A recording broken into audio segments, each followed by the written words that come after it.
Bonjour à toutes et à tous et bienvenue pour la correction de cet exercice. C'est un exercice très classique où on va montrer qu'une covariance nulle entre deux variables aléatoires n'implique pas leur indépendance. Donc on prend x, une variable aléatoire qui suit une loi normale, et y, une variable aléatoire indépendante de x, telle que la probabilité que y soit égale à 1 égale celle qu'elle soit égale à moins 1, égale 1 demi. Alors on veut montrer que z égale xy suit une loi normale.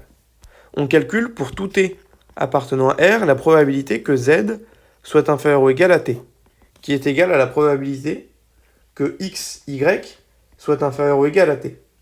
Maintenant, y peut prendre la valeur 1 ou y peut prendre la valeur moins 1. Ce sont les deux seules valeurs qu'elle peut prendre. On a donc une partition de l'univers, et ça c'est donc égal à la probabilité que x est inférieur ou égal à t et que y égale 1, plus la probabilité que moins x soit inférieur ou égal à t, et y égale moins 1. Par indépendance, on va pouvoir séparer ces deux événements. Et on obtient la probabilité que x soit inférieur ou égal à t, multiplié par la probabilité que y égale 1, plus la probabilité que moins x soit inférieur ou égal à t, multiplié par la probabilité que y égale moins 1. Très bien, donc ça, c'est égal à 1 demi. Ça, c'est également égal à 1 demi. On peut factoriser. On obtient 1 demi de la probabilité que x soit inférieur ou égal à t, plus la probabilité que moins x soit inférieur ou égal à t. Mais comme x suit une loi normale, on sait que x est égal à moins x en loi. C'est-à-dire la probabilité que moins x soit inférieur ou égal à t égale la probabilité que x soit inférieur ou égal à t. Donc nous, on obtient finalement deux fois cette probabilité-là. Et on obtient donc la probabilité que x soit inférieur ou égal à t. Donc, pour tout t appartenant à R, la probabilité que z soit inférieur ou égal à t est égale à la probabilité que x soit inférieur ou égal à t. Donc, z suit également une loi normale centrée réduite. On demande ensuite de calculer covariance de zx. Alors, covariance de zx. Alors, en règle générale, on n'utilise pas cette formule, je vais juste vous la rappeler. Ça, c'est l'espérance entre z moins espérance de z, x moins espérance de x. Et là, une fois qu'on développe, on obtient effectivement espérance de zx moins espérance de x, espérance de z, une fois qu'on a tout développé. D'accord, maintenant, comme elles suivent des lois normales centrées réduites, on en déduit que ces valeurs-là sont nulles. On doit juste calculer espérance de zx, qui vaut espérance de x carré, y, une fois qu'on remplace z par xy, qui vaut, par indépendance, espérance de x au carré, espérance de y, qui vaut 0. Pourquoi? Parce que l'espérance de y égale 0, puisque l'espérance de y égale 1 fois la probabilité que y égale 1, moins 1 fois la probabilité que y égale moins 1, égale 1 demi moins 1 demi, égale 0. Donc la covariance entre z et x est nulle. Peut-on en déduire que x et z sont indépendants? Eh bien non, et c'est d'ailleurs la troisième question. On veut montrer que x et z ne sont pas indépendantes. Alors là, il y a plusieurs méthodes. Une première méthode, ça peut être de se dire, ok, x, ça suit une loi normale. Et z, c'est x, y.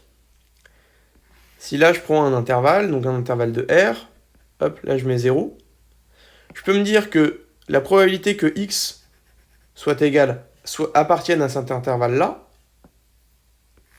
et que, en même temps, z appartienne à cet intervalle-là, par exemple, ça va forcément être nul.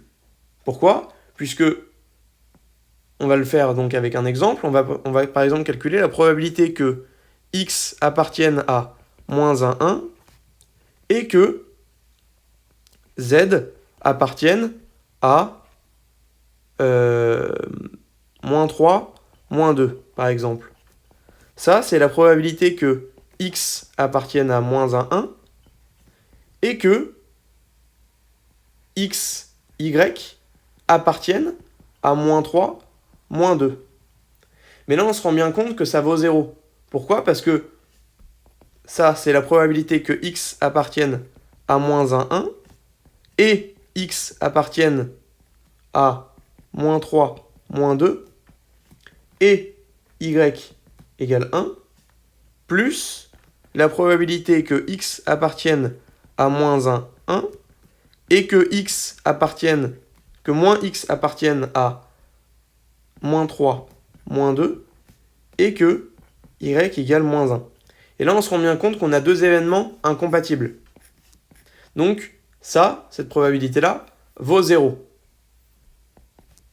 En revanche, la probabilité que x appartienne à moins 1, elle est non nulle.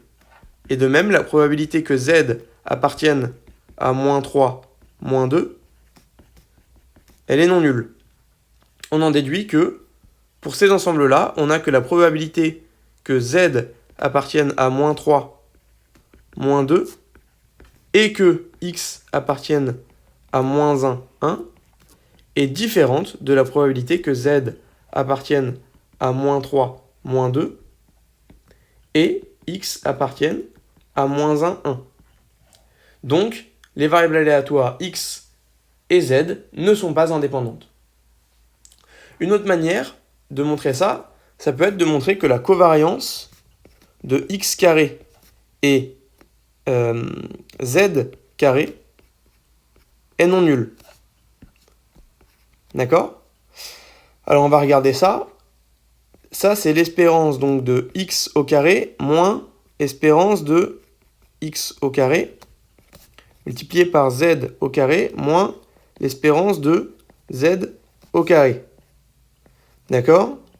Donc ça, c'est l'espérance finalement de x au carré moins espérance de x au carré. Pourquoi? Puisque z au carré, c'est x, y au carré, mais y au carré, ça vaut presque sûrement tout le temps égal à 1. C'est presque sûrement égal à 1. Donc ça, c'est x carré. Et ça, c'est égal finalement à la variance de x carré. Mais ça, nous, on veut que ce soit égal à 0. Est-ce que c'est égal à 0? Eh bien non. Pourquoi? Puisque la probabilité que x carré moins espérance de x carré soit non nulle, la probabilité que cet événement-là soit non nul est strictement positive. Et comme on a une variable aléatoire, au carré, comme on a une variable aléatoire positive, on en déduit que l'espérance est strictement positive, et donc non nulle. Ce qui montre bien que les variables aléatoires z et x ne sont pas indépendantes, puisque les variables aléatoires x au carré et z au carré ne le sont pas.